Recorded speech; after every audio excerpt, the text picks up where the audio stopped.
So let's talk about this Andre Miller situation. You heard Craig Sager report late in the game that he's still allowed to use the Nuggets facilities to work out and that kind of thing, but that he will not play anymore with Denver. And you heard Reggie Miller say teams are going to be lined up to get the services of Andre Miller. What do you think about that whole situation? What do you think of Andre Miller's future in the league?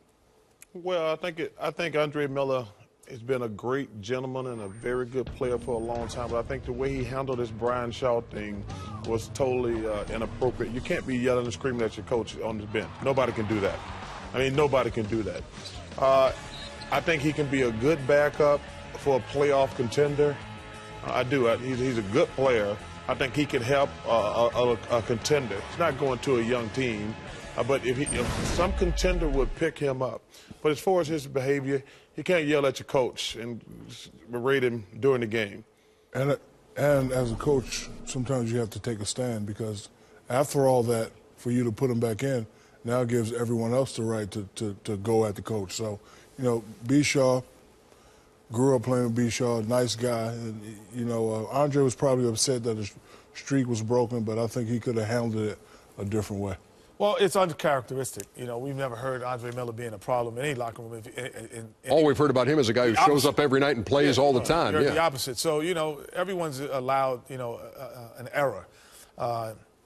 Again, I agree with Chuck. He handled it wrong. He will get picked up by a good basketball team. You know, I've been in that situation before, you know, in your latter part of your career, and you get a DNP for the first time. And it's humiliating, and it's kind of a reality check that where you are in your career.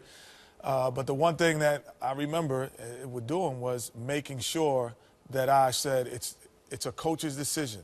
I have nothing else to say about it. It's his decision, and I'm going to just stay here and work hard. And stay ready. And then all three of us have probably yelled at a coach before. I know I've yelled at a coach before, but you got to do that in the locker room. Mm-hmm. You can't sit on the end of the bench, because to piggyback on something Shaq said, if he puts Andre Miller back in the game, other players says that's going to empower them to, well, I'm going to get my time back. If I blow up at coach, I might get more playing time because coach feel bad. So it put Brian in an awkward situation, but Andre Miller's a good kid. Well, he's a man. He's 37 years old. Yeah, he's almost as old as me. But he can help. He can be a good backup on a contender.